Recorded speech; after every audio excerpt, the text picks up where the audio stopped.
ಶಾಂತಿ. ಮುರಳಿಯ ದಿನಾಂಕ 16/5/2026. ಪ್ರಾತಃ ಮುರಳಿ ಬಾಪ್ದಾದ ಮಧುಬನ. ತಂದೆ ತಿಳಿಸುತ್ತಾರೆ, ಮಧುರ ಮಕ್ಕಳೇ, ಸದಾ ನೆನಪಿಟ್ಟುಕೊಳ್ಳಿ, ಬಹಳಷ್ಟು ಕಳೆದು ಹೋಗಿದೆ, ಸ್ವಲ್ಪ ಉಳಿದಿದೆ. ಈಗಂತೂ ಮನೆಗೆ ಹೋಗಬೇಕು. ಈ ಕೊಳಕಿನ ಪ್ರಪಂಚ ಮತ್ತು ಶರೀರವನ್ನು ಮರೆಯಬೇಕು. ಪ್ರಶ್ನೆ: ಯಾವ ನಶೆ ನಿರಂತರವಾಗಿ ಇದ್ದಾಗ ಸ್ಥಿತಿ ಬಹಳ ಫಸ್ಟ್ ಕ್ಲಾಸ್ ಇರುತ್ತೆ? ಉತ್ತರ: ನಿರಂತರವಾಗಿ ನಶೆ ಇರಬೇಕು. ಇಲ್ಲಿಗೆ ಪ್ರಾಣ ಸಂಕಟ, ಬೆಕ್ಕಿಗೆ ಚೆಲ್ಲಾಟ. ನಾವು ಫರಿಷ್ಠೆಗಳಾಗಿ ನಮ್ಮ ಪ್ರಿಯತಮನ ಜೊತೆಯಲ್ಲಿ ಮನೆಗೆ ಹೋಗುತ್ತೇವೆ. ಬಾಕಿ ಎಲ್ಲ ಸಮಾಪ್ತಿಯಾಗುವುದು. ಈಗ ನಾವು ಈ ಹಳೆಯ ಶರೀರವನ್ನು ಬಿಟ್ಟು ಹೊಸದನ್ನು ಪಡೆದುಕೊಳ್ಳುತ್ತೇವೆ. ಈ ಜ್ಞಾನ ಪೂರ್ತಿ ದಿನ ಬುದ್ಧಿಯಲ್ಲಿ ಮಂಥನ ನಡೆಯುತ್ತಿದ್ದಾಗ ಅಪಾರವಾದ ಖುಷಿ ಇರುವುದು, ಸ್ಥಿತಿ ಫಸ್ಟ್ ಕ್ಲಾಸ್ ಆಗುವುದು. ಗೀತೆ: ಯಾರು ಬಂದರು ಇಂದು ಬೆಳಗ್ಗೆ ಬೆಳಗ್ಗೆ ನನ್ನ ಮನಸ್ಸಿನ ಬಾಗಿಲಿಗೆ? ಓಂ ಶಾಂತಿ. ಇದನ್ನು ಯಾರು ಹೇಳಿದ್ರು? ಮಕ್ಕಳು ಅತೀಂದ್ರಿಯ ಸುಖಮಯ ಜೀವನದಲ್ಲಿ ಬಂದು ಹೇಳುತ್ತಾರೆ, ಬೇಹದ್ದಿನ ತಂದೆ ಬಂದಿದ್ದಾರೆ. ಏತಕ್ಕಾಗಿ? ಈ ಪತಿತ ಪ್ರಪಂಚವನ್ನು ಪರಿವರ್ತಿಸಿ ಪಾವನ ಪ್ರಪಂಚವನ್ನು ನಿರ್ಮಾಣ ಮಾಡಲು. ಪಾವನ ಪ್ರಪಂಚ ಎಷ್ಟು ದೊಡ್ಡದಾಗಿರುವುದು, ಪತಿತ ಪ್ರಪಂಚ ಎಷ್ಟು ದೊಡ್ಡದಾಗಿದೆ. ಇದನ್ನು ತಾವು ಮಕ್ಕಳು ತಿಳಿದುಕೊಂಡಿದ್ದೀರಾ? ಇದು ತಾವು ಮಕ್ಕಳ ಬುದ್ಧಿಯಲ್ಲಿ ಬರಬೇಕು. ಇಲ್ಲಿ ಎಷ್ಟೊಂದು ಕೋಟ್ಯಾಂತರ ಮನುಷ್ಯರಿದ್ದಾರೆ. ಇದಕ್ಕೆ ಪತಿತ ಭ್ರಷ್ಟಾಚಾರಿ ಪ್ರಪಂಚ ಎಂದು ಹೇಳಲಾಗುವುದು. ಮಧುರಾತಿ ಮಧುರ ಮಕ್ಕಳಿಗೆ ಮನಸ್ಸಿನಲ್ಲಿ ಬರಬೇಕು, ನಮ್ಮ ಹೊಸ ಪ್ರಪಂಚ ಎಷ್ಟು ಚಿಕ್ಕದಾಗಿರುವುದು, ನಾವು ಹೇಗೆ ರಾಜ್ಯ ಮಾಡುತ್ತೇವೆ. ನಮ್ಮ ಭಾರತದಂತಹ ದೇಶ ಮತ್ತೊಂದಿರಲು ಸಾಧ್ಯವೇ ಇಲ್ಲ. ಇದು ಯಾರು ತಿಳಿದುಕೊಳ್ಳುವುದಿಲ್ಲ. ಭಾರತ ಸ್ವರ್ಗವಾಗಿತ್ತು. ಭಾರತದಂತಹ ದೇಶ ಸ್ವರ್ಗ ಯಾವುದೂ ಇಲ್ಲ. ತಮಗೆ ಇದು ತಿಳುವಳಿಕೆಯಲ್ಲಿ ಬರಬೇಕು. ಈ ಭಾರತವಂತೂ ಈಗ ಏನು ಕೆಲಸಕ್ಕೆ ಬರುತ್ತಿಲ್ಲ. ಈಗ ಸ್ವರ್ಗ ಸ್ಥಾಪನೆ ಆಗಬೇಕಾಗಿದೆ. ಸ್ವರ್ಗ ಇತ್ತು, ಈಗ ಇಲ್ಲ. ಇದು ಯಾರಿಗೂ ನೆನಪು ಬರುವುದಿಲ್ಲ. ನಮ್ಮ ಭಾರತ ಎಲ್ಲದಕ್ಕಿಂತ ಶ್ರೇಷ್ಠವಾಗಿದೆ, ಎಲ್ಲದಕ್ಕಿಂತ ಪ್ರಾಚೀನ. ತಾವು ಮಕ್ಕಳ ಬುದ್ಧಿಯಲ್ಲಿ ಬರುವುದು. ಮತ್ತೆಯೂ ಸಹ ನಂಬರ್ವಾರ್ ಪುರುಷಾರ್ಥದ ಅನುಸಾರವಾಗಿ ಇಷ್ಟು ಖುಷಿ, ಇಷ್ಟು ಗೌರವ ಇರುತ್ತಾ ಭಾರತದ ಪ್ರತಿಯಾಗಿ? ಬೇಹದ್ದಿನ ತಂದೆ ಬಂದಿದ್ದಾರೆ. ಬಾಬ್ರೂರ ಬಗ್ಗೆ ಅಷ್ಟು ಖುಷಿ ಇದೆಯಾ? ಬಾಬಾ ಬಂದಿದ್ದಾರೆ ಅಂತ ಮತ್ತೆ ಅಷ್ಟು ಗೌರವ ಇದೆಯಾ? ನೋಡಿಕೊಳ್ಬೇಕು. ನಮಗೆ ನಾವು ಕಲ್ಪ ಕಲ್ಪವೂ ತಂದೆ ಬರುತ್ತಾರೆ. ಮಾಯಾ ರಾವಣ ಏನು ನಮ್ಮ ರಾಜ್ಯ ಭಾಗ್ಯವನ್ನು ಕಸಿದುಕೊಂಡಿದ್ದರು. ಪುನಃ ನವಾತ್ಮರಿಗೆ ತಂದೆ ಬಂದು ರಾಜ್ಯ ಭಾಗ್ಯವನ್ನು ಕೊಡುತ್ತಿದ್ದಾರೆ. ಈ ರೀತಿಯೆಲ್ಲ ಯಾರೋ ಯುದ್ಧದಿಂದ ಕಸಿದುಕೊಳ್ಳುತ್ತಾರೆ ಎಂದಲ್ಲ, ಇಲ್ಲ. ರಾವಣ ರಾಜ್ಯದಲ್ಲಿ ನಮ್ಮ ಮತ ಭ್ರಷ್ಟಾಚಾರಿಯಾಗುವುದು. ಶ್ರೇಷ್ಠಾಚಾರಿಯಿಂದ ನಾವು ಭ್ರಷ್ಟಾಚಾರಿಗಳಾಗುತ್ತೇವೆ. ದ್ವಾಪರ ಯುಗದಿಂದ ಪ್ರಪಂಚ ನೋಡಿ ಎಷ್ಟು ವೃದ್ಧಿಯಾಗಿದೆ. ನಮ್ಮ ಭಾರತ ದೇಶ ಎಷ್ಟು ಚಿಕ್ಕದಾಗಿತ್ತು. ಸ್ವರ್ಗದಲ್ಲಿ ಎಷ್ಟು ಖುಷಿ ಇರುವುದು. ವಜ್ರ ವೈಡೂರ್ಯಗಳ ಮಹಲ್ಲುಗಳಿದ್ದವು. ಅಲ್ಲಿ ರಾವಣ ಇರುವುದಿಲ್ಲ. ತಾವು ಮಕ್ಕಳ ಬುದ್ಧಿಯಲ್ಲಿ ಖುಷಿ ಇರಬೇಕು, ಅತೀಂದ್ರಿಯ ಸುಖ ಇರಬೇಕು. ಬಾಬಾ ಹೇಳುತ್ತಾರೆ, ಮಕ್ಕಳೇ, ದೇಹಿ ಅಭಿಮಾನಿ ಆಗಿರಿ. ದೇಹದ ಅಭಿಮಾನವನ್ನು ಮುರಿಯಲು ಬಾಬಾ ಹೇಳುತ್ತಾರೆ, 108 ಪ್ಯಾಚಸ್ ಹಾಕಿರುವಂತಹ ವಸ್ತ್ರಗಳನ್ನು ಧರಿಸಿರಿ. ತೇಪೆ ಹಾಕಿರುವಂತಹ 108 ತೇಪೆ ಹಾಕಿರುವ ಬಟ್ಟೆಯನ್ನು ಧರಿಸಿರಿ. ಆಗ ದೇಹಾಭಿಮಾನ ಮುರಿಯುತ್ತೆ ಅಂತಾರೆ ಬಾಬಾ. ಬಲೆ ದೊಡ್ಡ ದೊಡ್ಡ ವ್ಯಕ್ತಿಗಳು ಜೊತೆ ನಿಮಗೆ ಸಂಬಂಧ ಇರಬಹುದು, ಮತ್ತು ವಜ್ರ ವ್ಯಾಪಾರಿಗಳ ಜೊತೆ ಸಂಬಂಧ ಇರಬಹುದು. ಆ ನಶೆ ಮುರಿಯುವುದು ಹೇಗೆ? ಬ್ರಹ್ಮಬಾಬ್ರವ್ರಿಗೂ ದೊಡ್ಡ ದೊಡ್ಡ ವ್ಯಕ್ತಿಗಳ ಜೊತೆ ಸಂಬಂಧ ಇತ್ತು. ವಜ್ರ ವ್ಯಾಪಾರಿಗಳ ಜೊತೆಯಲ್ಲಿ, ದೊಡ್ಡ ದೊಡ್ಡ ಬಿಸ್ನೆಸ್ ಮ್ಯಾನ್ ಜೊತೆಯಲ್ಲಿ ಸಂಬಂಧ ಇತ್ತು. ಆದರೆ ಬಾಬಾ ಎಂಥ ಬಟ್ಟೆ ಹಾಕ್ಕೊಳ್ತಾ ಇದ್ರು, ತೆಪ್ಪಗಳು ಹಾಕ್ಕೊಳ್ತಾ ಇದ್ರು. ಏಕೆಂದರೆ ದೇಹಾಭಿಮಾನ ಮುರಿಬೇಕು ಅಂತ ಹೇಳಿ. ಬಾಬಾ ಹೇಳ್ತಾರೆ, ಮಕ್ಕಳೇ, ದೇಹಿ ಅಭಿಮಾನಿ ತಾವು ಆಗಬೇಕು. ನಾವು ಆತ್ಮ ಆಗಿದ್ದೇವೆ. ಇದಂತೂ ಹಳೆಯ ಶರೀರವಿದೆ. ಇದನ್ನು ಬಿಟ್ಟು ಹೊಸ ಫಸ್ಟ್ ಕ್ಲಾಸ್ ಶರೀರವನ್ನು ಪಡೆಯಬೇಕು. ಹಾವು ಒಂದು ಶರೀರವನ್ನು ಬಿಟ್ಟು, ಒಂದು ಪರೆಯನ್ನು ಬಿಟ್ಟು ಮತ್ತೊಂದು ಪಡೆದುಕೊಳ್ಳುತ್ತದೆ. ತಾವು ಮಕ್ಕಳ ಬುದ್ಧಿಯಲ್ಲಿ ಜ್ಞಾನವಿದೆ, ಇದು ಹಳೆಯ ಶರೀರ, ಇದನ್ನು ಬಿಡಬೇಕು. ನಾವು ಬೇರೆ ಹೊಸ ಶರೀರವನ್ನು ಪಡೆದುಕೊಳ್ಳುತ್ತೇವೆ ಅಂದಾಗ ಈ ಪೂರ್ತಿ ಜ್ಞಾನ ತಾವು ಮಕ್ಕಳ ಬುದ್ಧಿಯಲ್ಲಿ ಚಿಂತನ ಮಂಥನ ನಡೆಯುತ್ತಾ ಇರಬೇಕು. ಇದಂತೂ ಚೀಚಿ ಪ್ರಪಂಚವಾಗಿದೆ. ಇದನ್ನು ನೋಡುತ್ತಿದ್ದರೂ ಸಹ ಬುದ್ಧಿಯಿಂದ ಮರೆಯಬೇಕು. ನಾವು ಯಾತ್ರೆಯಲ್ಲಿ ಹೋಗುತ್ತಿದ್ದೇವೆ. ನಮ್ಮ ಬುದ್ಧಿಯ ಯೋಗ ಮನೆಯ ಕಡೆ ಹೋಗುತ್ತಿದೆ. ಅಭ್ಯಾಸವಂತೂ ಮಾಡಬೇಕಾಗತ್ತೆ ಅಲ್ವಾ? ಈ ಶರೀರವೂ ಸಹ ಹಳೆಯದಾಗಿದೆ, ಪ್ರಪಂಚವೂ ಹಳೆಯದಾಗಿದೆ. ಸಾಕ್ಷಾತ್ಕಾರವಾಗುವುದು ಈಗ ಈ ದೇಹ ಮತ್ತು ದೇಹದ ಎಲ್ಲ ಸಂಬಂಧಗಳನ್ನು ಬಿಟ್ಟು ಮನೆಗೆ ಹೋಗಬೇಕು. ಆಂತರಿಕದಲ್ಲಿ ಖುಷಿ ಇರುತ್ತೆ. ಈಗ ನಾವು ವಾಪಸ್ ಮನೆಗೆ ಹೋಗಬೇಕು. ಬುದ್ಧಿ ಯೋಗವನ್ನು ಅಲ್ಲಿ ಜೋಡಿಸಬೇಕು. ಅನ್ಯರಿಗೂ ಇದನ್ನೇ ತಿಳಿಸಬೇಕು. ಮನಾಭವ, ಇದು ಬಹಳ ಜಬರ್ದಸ್ತ್ ಮಂತ್ರವಾಗಿದೆ.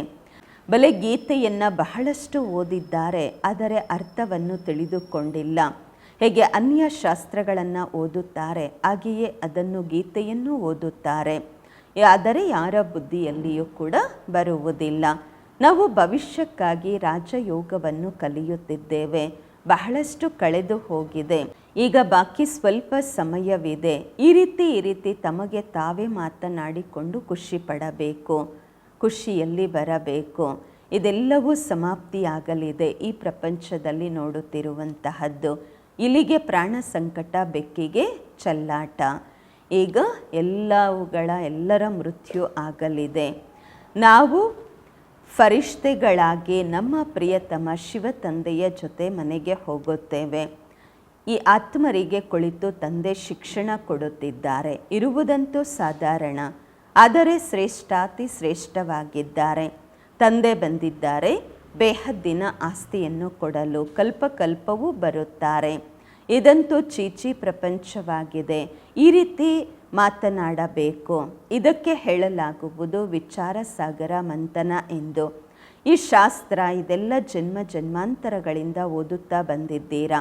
ನಾವು ಭಾರತವಾಸಿಗಳು ಎಷ್ಟು ಜಪ ತಪ ಎಲ್ಲ ಮಾಡಿದ್ದೇವೆ, ಅಷ್ಟು ಬೇರೆ ಯಾರೂ ಮಾಡಿಲ್ಲ. ನಾವು ಭಾರತವಾಸಿಗಳು ಮಾಡಿದಂತಹ ಜಪ ತಪ ದಾನ ಪುಣ್ಯ ಬೇರೆ ಯಾರೂ ಮಾಡಿಲ್ಲ. ಮೊಟ್ಟ ಮೊದಲು ಯಾರು ಬರ್ತಾರೆ ಅವರು ಜಾಸ್ತಿ ಭಕ್ತಿ ಮಾಡಿದ್ದಾರೆ. ಅವರೇ ಜ್ಞಾನ ಯೋಗದಲ್ಲಿ ತೀಕ್ಷ್ಣವಾಗಿ ಮುಂದುವರಿಯುತ್ತಾರೆ. ಏಕೆಂದರೆ ಮೊದಲ ನಂಬರಲ್ಲಿ ಬರಬೇಕಾಗುವುದು. ನೋಡಲಾಗತ್ತೆ, ಕೆಲವರಂತೂ ಬಹಳ ಒಳ್ಳೆಯ ಪುರುಷಾರ್ಥ ಮಾಡುತ್ತಾರೆ. ತಾವು ಮಕ್ಕಳು ಈ ಆತ್ಮಿಕ ಸರ್ವಿಸ್ನಲ್ಲಿ ತೊಡಗಿದ್ದೀರಾ, ಅವರಿಗಾಗಿ ಬಹಳ ಒಳ್ಳೆಯದು. ಸತ್ಯವಾಗಿಯೂ ಬಟ್ಟಿಯಲ್ಲಿ ಕೊಳುತ್ತಿದ್ದೀರಾ ಅಂತಾರೆ ಬಾಬಾ. ಅಂದರೆ ಯಾರು ಪುರುಷಾರ್ಥ ಮಾಡ್ತಾ ಇದ್ದೀರಾ, ಆತ್ಮಿಕ ಸೇವೆಯಲ್ಲಿ ತೊಡಗಿದ್ದೀರಾ, ಸತ್ಯವಾಗಿಯೂ ಬಟ್ಟಿಯಲ್ಲಿ ಕೊಳುತ್ತಿದ್ದೀರಾ. ಬಾಬನ ಜೊತೆಯಲ್ಲಿ ಅಟೂಟವಾದಂತಹ ಸಂಬಂಧವಿದೆ. ಯಾರು ಗೃಹಸ್ಥ ವ್ಯವಹಾರದಲ್ಲಿರ್ತಾರೆ ಅವರು ಕೇಳ್ತಾರೆ ಹೇಳ್ತಾರೆ ಅಂದಾಗ ಹಳಬರಿಗಿಂತಲೂ ಕೆಲವರು ತೀಕ್ಷ್ಣವಾಗಿ ಮುಂದೆ ಹೋಗುತ್ತಾರೆ. ನೋಡಲಾಗತ್ತೆ, ಹೊಸಬರು ಬರುವಂತಹವರು ಬಹಳ ತೀಕ್ಷ್ಣವಾಗಿ ಮುಂದುವರಿಯುತ್ತಾರೆ. ತಾವು ಲಿಸ್ಟ್ ತೆಗೆದರೆ ಗೊತ್ತಾಗುವುದು. ಮೊಟ್ಟ ಮೊದಲು ನಿಮ್ಮ ಮಾಲೆ ತಯಾರು ಮಾಡಲಾಗುತ್ತಿತ್ತು, ಅನಂತರ ನೋಡಲಾಗುತ್ತಿತ್ತು ಎಷ್ಟು ಒಳ್ಳೊಳ್ಳೆಯ ಮಕ್ಕಳು 3ನೇ 4ನೆಯ ನಂಬರ್ನವರು ಸಹ ಬಿಟ್ಟು ಹೋದರು, ಏಕದಂ ಪ್ರಜೆಗಳಲ್ಲಿ ಹೊರಟು ಹೋದರು. ಈಗ ನಿಮ್ಮ ಈ ವಿದ್ಯಾರ್ಥಿ ಜೀವನ ಬಹಳ ಅಮೂಲ್ಯವಾಗಿದೆ. ಗೃಹಸ್ಥ ವ್ಯವಹಾರದಲ್ಲಿದ್ದರೂ ಈ ಕೋರ್ಸನ್ನು ಮಾಡಿಕೊಳ್ಳಬೇಕು. ಬಹಳಷ್ಟು ಜನ ಡಬಲ್ ಕೋರ್ಸ್ ಮಾಡಿಕೊಳ್ತಾರೆ, ಲಿಫ್ಟ್ ಸಿಗತ್ತೆ. ನಿಮ್ಮ ಕೋರ್ಸ್ ಆಗಿದೆ, ಗೃಹಸ್ಥದಲ್ಲಿರುತ್ತಾ ಈ ವಿದ್ಯಾಭ್ಯಾಸವನ್ನು ಮಾಡಬೇಕು. ಇದರಲ್ಲಿ ಕನ್ಯೆಯರು ಬಹಳ ತೀಕ್ಷ್ಣವಾಗಿ ಹೋಗಬೇಕು. ಕನ್ಯೆಯರ ಕಾರಣದಿಂದಾಗಿ ಕನ್ನಯ್ಯ ಅಥವಾ ಗೋಪಾಲನ ಹೆಸರು ಪ್ರಸಿದ್ಧವಾಗಿದೆ. ಇರೋದಂತೂ ಗೋಪರು ಇದ್ದಾರೆ, ಅಣ್ಣಂದಿರು ಇದ್ದಾರೆ, ಏಕೆಂದರೆ ಪ್ರವೃತ್ತಿ ಮಾರ್ಗ ಅಲ್ವಾ. ತಾವು ಸತ್ಯಯುಗದಲ್ಲಿ ದೇವಿ ದೇವತಾ ಧರ್ಮದವರಾಗಿದ್ರಿ. ಈ ಲಕ್ಷ್ಮೀನಾರಾಯಣ ಪ್ರವೃತ್ತಿ ಮಾರ್ಗದಲ್ಲಿ ರಾಜ್ಯ ಮಾಡುತ್ತಿದ್ದರು. ಇದು ನಿಮ್ಮ ಬುದ್ಧಿಯಲ್ಲಿ ಇರಬೇಕಾಗಿದೆ. ನಾವು ಏನಾಗಿದ್ದೇವೆ? ದೇವತೆಗಳ ಮುಂದೆ ಹೋಗಿ ಮಹಿಮೆ ಮಾಡಲಾಗತ್ತೆ. ತಾವು ಸರ್ವಗುಣ ಸಂಪನ್ನರು, 16 ಕಲಾ ಸಂಪೂರ್ಣರು, ನಾವು ಪಾಪಿಗಳು, ನೀಚರು, ಕಪಟಿಗಳು ಎಂದು. ನಾವು ನಿರ್ಗುಣರಲ್ಲಿ ಯಾವ ಗುಣವೂ ಇಲ್ಲ ಎಂದು ಮಹಿಮೆ ಮಾಡುತ್ತಾರೆ. ಈಗ ಇದರಲ್ಲಿ ಭಗವಂತನಿಗೆ ದಯೆ ಬರಬೇಕಾಗಿಲ್ಲ ಅಥವಾ ಕೃಪೆ ಮಾಡಬೇಕಾಗಿಲ್ಲ. ವಾಸ್ತವದಲ್ಲಿ ದಯೆ, ಕೃಪೆ ಇದೆಲ್ಲ ತಮ್ಮ ಮೇಲೆ ತಾವೇ ಮಾಡಿಕೊಳ್ಳಬೇಕು. ತಾವು ದೇವತೆಗಳಾಗಿದ್ದೀರಿ. ಈಗ ಏನಾಗಿದ್ದೀರಾ? ತಮ್ಮನ್ನು ತಾವು ನೋಡಿಕೊಳ್ಳಿ ಮತ್ತು ಪುರುಷಾರ್ಥ ಮಾಡಿ ದೇವತೆಗಳಾಗಿರಿ. ಶ್ಯಾಮನಿಂದ ಸುಂದರ ಆಗಲು ಪುರುಷಾರ್ಥ ಮಾಡಬೇಕು. ಇದಂತೂ ಭಕ್ತಿ ಮಾರ್ಗದಲ್ಲಿ ಹೇಳ್ತಾರೆ.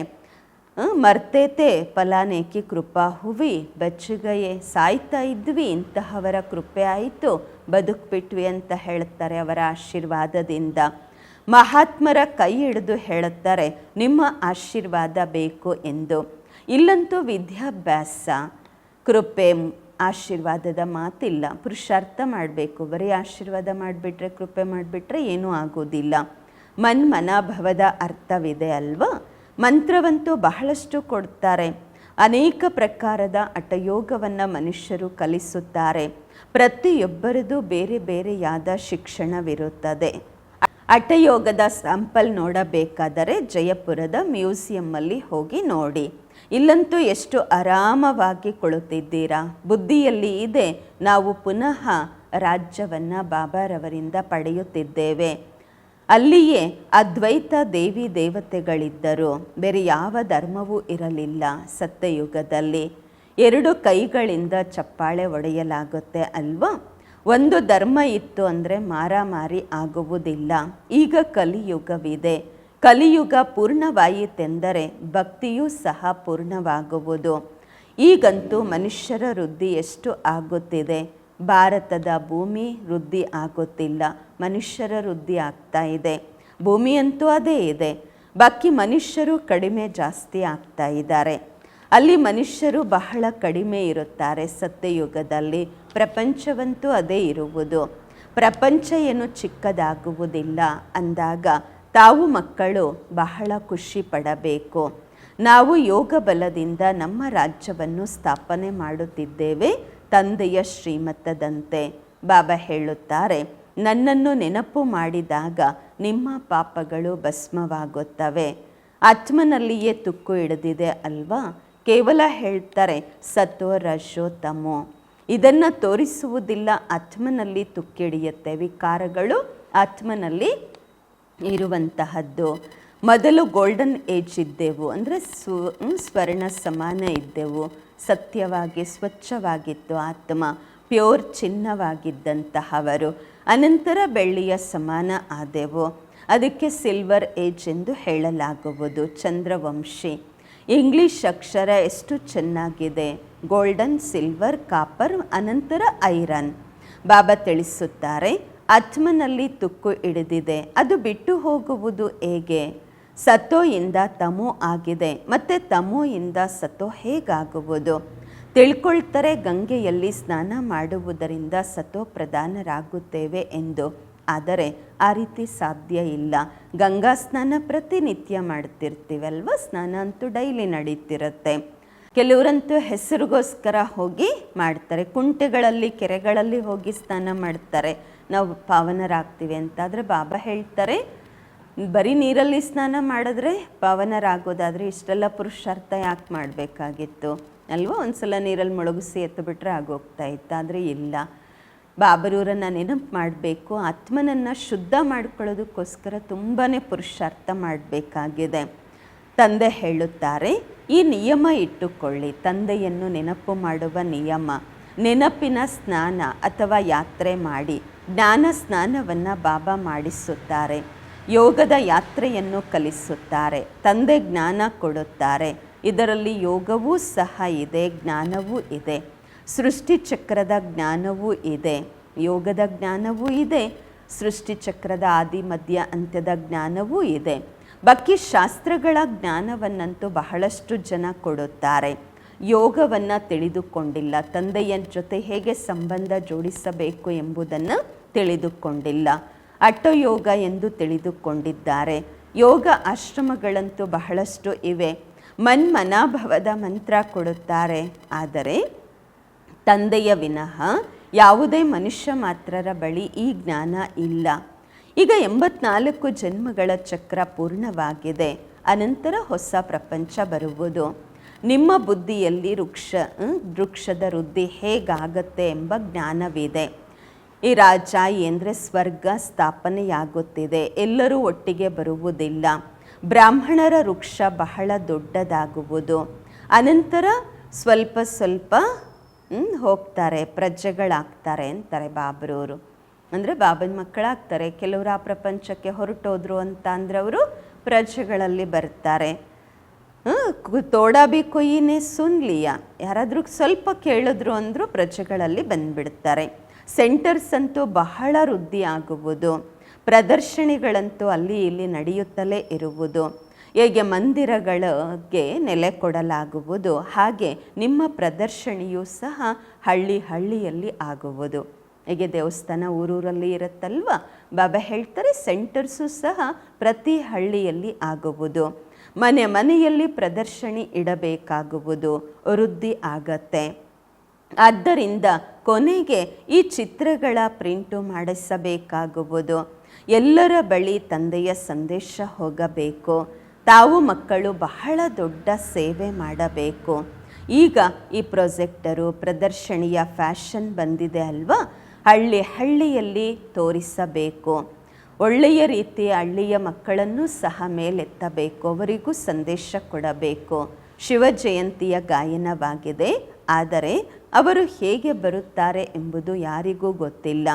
ಶಿವ ಪುರಾಣಗಳಲ್ಲಿ ಈ ಮಾತುಗಳು ಇಲ್ಲವೇ ಇಲ್ಲ.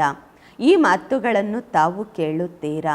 ಕೇಳುವ ಸಮಯದಲ್ಲಿ ಬಹಳ ಇಷ್ಟ ಆಗತ್ತೆ, ನಂತರ ಮರೆಯುತ್ತೀರಾ. ಒಳ್ಳೆಯ ರೀತಿ ಪಾಯಿಂಟ್ಸನ್ನು ಧಾರಣೆ ಮಾಡಿಕೊಂಡಾಗ ಸರ್ವಿಸು ಸಹ ಒಳ್ಳೆಯ ರೀತಿ ಮಾಡಬಹುದು. ಆದರೆ ಎಲ್ಲ ಪಾಯಿಂಟ್ಸು ಯಾರಿಗೂ ಧಾರಣೆ ಆಗುವುದಿಲ್ಲ. ಭಾಷಣ ಮಾಡಿ ಬರ್ತಾರೆ, ಮತ್ತೆ ವಿಚಾರದಲ್ಲಿ ಬರುತ್ತೆ ಈ ಪಾಯಿಂಟ್ಸು ತಿಳಿಸಿದರೆ ಚೆನ್ನಾಗಿರ್ತಿತ್ತು ಎಂದು. ಕೆಲವ್ರಿಗಂತೂ ದೇಹಾಭಿಮಾನನೇ ಇರುವುದಿಲ್ಲ. ಅವರು ತಕ್ಷಣ ಹೇಳಿಬಿಡ್ತಾರೆ, ಈ ಪಾಯಿಂಟ್ಸ್ ಹೇಳಬೇಕಾಗಿತ್ತು ಮರ್ತುಬಿಟ್ಟೆ ಅಂತ ಹೇಳಿಬಿಡ್ತಾರೆ. ಭಾಷಣ ಮಾಡಿ ಮತ್ತೆ ವಿಚಾರ ಮಾಡ್ತಾರೆ, ನಾನು ಎಲ್ಲ ಪಾಯಿಂಟ್ಸನ್ನು ಚೆನ್ನಾಗಿ ತಿಳಿಸಿದ್ದೀನ ಇಲ್ವಾ ಅಂತ ವಿಚಾರ ಮಾಡ್ತಾರೆ. ಈ ಪಾಯಿಂಟ್ಸು ಮರ್ತೋದ್ವಿ, ಪಾಯಿಂಟ್ಸ್ ಏನು ಜೊತೆಯಲ್ಲಿ ಬರೋದಿಲ್ಲ, ಆ ಪಾಯಿಂಟ್ಸ್ ಮರ್ತು ಬಿಟ್ವಿ ಅಂತ ಅಂದ್ಕೊಳ್ತಾರೆ. ಬಾಬಾ ಹೇಳ್ತಾರೆ ಇದು ಕೇವಲ ಈಗಿಲಗಾಗಿ, ಮತ್ತೆ ಇದೆಲ್ಲ ಸಮಾಪ್ತಿ ಆಗಿಬಿಡುತ್ತೆ. ಅಂದರೆ ಈ ಜ್ಞಾನ ಏನು ಇದೆ ಈ ಸಂಗಮ ಯುಗದಲ್ಲಿ ನಡೆಯುತ್ತಿದೆ. ಸತ್ಯಯುಗದಲ್ಲಿ ಹೋದ ಮೇಲೆ ಇದೆಲ್ಲ ಸಮಾಪ್ತಿ ಆಗಿಬಿಡತ್ತೆ, ಅಂದರೆ ಮರ್ಜ್ ಆಗಿಬಿಡತ್ತೆ. ಈ ಕಣ್ಣುಗಳಿಂದ ಏನೆಲ್ಲ ಈ ಪ್ರಪಂಚದಲ್ಲಿ ಈಗ ನೋಡ್ತಾ ಇದ್ದೀರಾ, ಇದ್ಯಾವುದೂ ಸಹ ಸತ್ಯಯುಗದಲ್ಲಿ ಬರುವುದಿಲ್ಲ. ತಮಗೆ ಜ್ಞಾನದ 3ನೆಯ ನೇತ್ರ ಈಗ ಸಿಕ್ಕಿದೆ. ಈಗ ತಾವು ತ್ರಿನೇತ್ರಿ ಆಗುತ್ತೀರಾ. ಬಾಬಾ ಬಂದು ತಮಗೆ ಜ್ಞಾನ ಕೊಡುತ್ತಿದ್ದಾರೆ. ಆತ್ಮ ಜ್ಞಾನವನ್ನು ಧಾರಣೆ ಮಾಡಿಕೊಳ್ಳುತ್ತದೆ. ಆತ್ಮನಿಗೆ 3ನೆಯ ನೇತ್ರ ಸಿಗುವುದು. ಈ ಜ್ಞಾನ ಯಾರಲ್ಲಿಯೂ ಇಲ್ಲ, ನಾನು ಆತ್ಮನಾಗಿದ್ದೇನೆ ಎಂಬ ಜ್ಞಾನ. ಈ ಶರೀರದ ಮೂಲಕ ಈ ಕಾರ್ಯವನ್ನು ಮಾಡುತ್ತಿದ್ದೇನೆ. ಬಾಬಾ ನನಗೆ ಓದಿಸುತ್ತಿದ್ದಾರೆ. ಇದನ್ನು ಬುದ್ಧಿಯಲ್ಲಿ ಇಟ್ಟುಕೊಳ್ಳಬೇಕು. ಆದರೆ ಇದರಲ್ಲಿಯೇ ಪರಿಶ್ರಮವಿದೆ. ತಾವು ಮಕ್ಕಳು ಪರಿಶ್ರಮ ಪಡಬೇಕು ಮತ್ತು ಖುಷಿಯಲ್ಲಿ ಇರಬೇಕು. ಈಗ ನಮ್ಮ ರಾಜ್ಯ ಬಂದು ಬಿಟ್ಟಿದೆ. ತಾವು ತಿಳಿದುಕೊಂಡಿದ್ದೀರಾ ನಮ್ಮ ರಾಜ್ಯದಲ್ಲಿ ಏನೆಲ್ಲ ಇತ್ತು. ತಾವು ಮಕ್ಕಳಿಗಂತೂ ಬಹಳ ಖುಷಿ ಆಗಬೇಕು. ನಾವು ಈ ವಿದ್ಯಾಭ್ಯಾಸದಿಂದ ರಾಜ್ಯ ಪಡೆದುಕೊಳ್ಳುತ್ತಿದ್ದೇವೆ. ಓದುವಂತಹವರಿಗೆ ಪದವಿಯ ನೆನಪು ಇರುವುದು. ನಾವು ಓದುತ್ತಿದ್ದೇವೆ ಭವಿಷ್ಯಕ್ಕಾಗಿ. ಚೆನ್ನಾಗಿ ವಿದ್ಯಾಭ್ಯಾಸ ಮಾಡಿದ್ದೇ ಆದರೆ ರಾಜಗದ್ದಿಯ ಮೇಲೆ ಕುಳಿತುಕೊಳ್ಳುತ್ತೇವೆ. ಅವರಂತೂ ಬಹಳ ಪ್ರಸಿದ್ಧವಾಗುತ್ತಾರೆ. ಈಗ ಲಿಸ್ಟ್ ತೆಗಿಬೇಕು, ಮಾಲೆ ತಯಾರು ಮಾಡಬೇಕು. ಎಲ್ಲರೂ ಹೇಳ್ತಾರೆ ಇಂತಹ ಮಗುವನ್ನು ನಮ್ಮ ಬಳಿ ಕಳಿಸ್ಕೊಡಿ ರಿಫ್ರೆಶ್ ಮಾಡಲಿಕ್ಕೋಸ್ಕರ. ಯಾರು ಚೆನ್ನಾಗಿ ಸರ್ವಿಸ್ ಮಾಡುವವರಿರ್ತಾರೆ, ಪುರುಷಾರ್ಥ ಮಾಡುವವರಿರ್ತಾರೆ, ಅವರ ಪ್ರಸಿದ್ಧಿ ಆಗತ್ತೆ. ಅವರನ್ನು ಬಯಸ್ತಾರೆ, ನಮ್ಮ ಹತ್ರ ಕಳಿಸಿ ಚೆನ್ನಾಗಿ ರಿಫ್ರೆಶ್ ಮಾಡ್ತಾರೆ. ಭಾಷಣ ಮಾಡುವಂತಹವರನ್ನು ಕರೆಯುತ್ತಾರೆ. ಅಂದಾಗ ಅವರಿಗೆ ಗೌರವವೂ ಸಹ ಕೊಡಬೇಕು. ನಾವು ಸಹ ಇವರ ರೀತಿ ಬುದ್ಧಿವಂತರಾಗಬೇಕು ಎಂದು ತಿಳಿದುಕೊಳ್ಳಬೇಕು. ಒಳ್ಳೆಯದು. ಮಧುರಾತಿ ಮಧುರ ಅಗಲಿ ಹೋಗಿ ಮರಳಿ ಸಿಕ್ಕಿರುವ ಮಕ್ಕಳ ಪ್ರತಿಯಾಗಿ ಮಾತ್ಪಿತಾ ಬಾಪ್ ದಾದಾರವರ ನೆನಪು, ಪ್ರೀತಿ, ಬೆಳಗಿನ ವಂದನೆಗಳು. ಆತ್ಮಿಕ ಮಕ್ಕಳಿಗೆ ಆತ್ಮಿಕ ತಂದೆಯ ನಮಸ್ಕಾರಗಳು. ನಾವು ಆತ್ಮಿಕ ಮಕ್ಕಳಿಂದ ಆತ್ಮಿಕ ಮಾತ್ಪಿತಾ ಬಾಪ್ ದಾದಾರವರಿಗೆ ನೆನಪು, ಪ್ರೀತಿ, ಬೆಳಗಿನ ವಂದನೆಗಳು ಹಾಗೂ ನಮಸ್ಕಾರಗಳು. ಧಾರಣೆಗಾಗಿ ಮುಖ್ಯ ಸಾರ. ಫಸ್ಟ್ ಪಾಯಿಂಟು, ಅತೀಂದ್ರಿಯ ಸುಖದ ಅನುಭವ ಮಾಡಲು ದೇಹಾಭಿಮಾನವನ್ನು ಮುರಿಯುವ ಪುರುಷಾರ್ಥ ಮಾಡಬೇಕು. ಈಗ ಮನೆಗೆ ವಾಪಸ್ ಹೋಗಬೇಕು. ಆದ್ದರಿಂದ ಬುದ್ಧಿಯೋಗ ಮನೆಯ ಜೊತೆ ಜೋಡಣೆಯಾಗಿರಬೇಕು. ಎರಡನೇ ಪಾಯಿಂಟು, ಗೃಹಸ್ಥ ವ್ಯವಹಾರದಲ್ಲಿರುತ್ತಾ ವಿದ್ಯಾಭ್ಯಾಸವನ್ನು ಓದಬೇಕು, ಡಬಲ್ ಕೋರ್ಸ್ ಮಾಡಬೇಕು, ಜ್ಞಾನ ಸ್ನಾನ ಮತ್ತು ನೆನಪಿನ ಯಾತ್ರೆ ಮಾಡಬೇಕು ಮತ್ತು ಮಾಡಿಸಬೇಕು. ವರದಾನ: ಕೋಮಲತೆಯನ್ನು ಕಮಾಲ್ನಲ್ಲಿ ಪರಿವರ್ತನೆ ಮಾಡಿ ಮಾಯಾಜೀತರಾಗುವಂತಹ ಶಕ್ತಿ ಸ್ವರೂಪರಾಗಿರಿ. ಕೋಮಲತೆಯನ್ನು ಕಮಾಲ್ನಲ್ಲಿ ಪರಿವರ್ತನೆ ಮಾಡಿ ಮಾಯಾಜೀತರಾಗುವಂತಹ ಶಕ್ತಿ ಸ್ವರೂಪರಾಗಿರಿ. ವರದಾನದ ವಿಶ್ಲೇಷಣೆ: ಶಕ್ತಿ ಸ್ವರೂಪರಾಗಲು ಕೋಮಲತೆಯನ್ನು ಕಮಾಲ್ನಲ್ಲಿ ಪರಿವರ್ತನೆ ಮಾಡಿ. ಕೇವಲ ಸ್ವಯಂನ ಸಂಸ್ಕಾರಗಳನ್ನು ಪರಿವರ್ತನೆ ಮಾಡಿಕೊಳ್ಳುವುದರಲ್ಲಿ ಕೋಮಲರಾಗಿರಿ. ಕರ್ಮದಲ್ಲಿ ಎಂದಿಗೂ ಕೋಮಲರಾಗಬಾರದು. ಇದರಲ್ಲಿ ಶಕ್ತಿ ರೂಪ ಆಗಬೇಕು.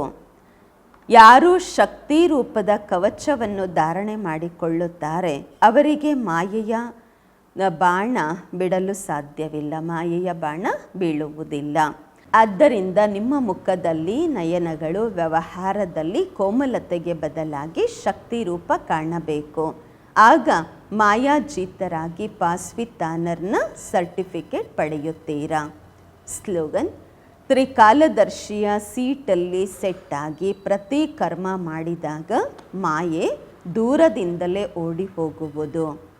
ತ್ರಿಕಾಲದರ್ಶಿಯ ಸೀಟಲ್ಲಿ ಸೆಟ್ ಆಗಿ ಪ್ರತಿ ಕರ್ಮ ಮಾಡಿದಾಗ ಮಾಯೆ ದೂರದಿಂದಲೇ ಓಡಿ ಹೋಗುವುದು. ಅವ್ಯಕ್ತ ಇಶಾರೆ: ಸದಾ ಅಚಲ ಅಡೋಲ ಏಕರಸ ಸ್ಥಿತಿಯ ಅನುಭವ ಮಾಡಿ.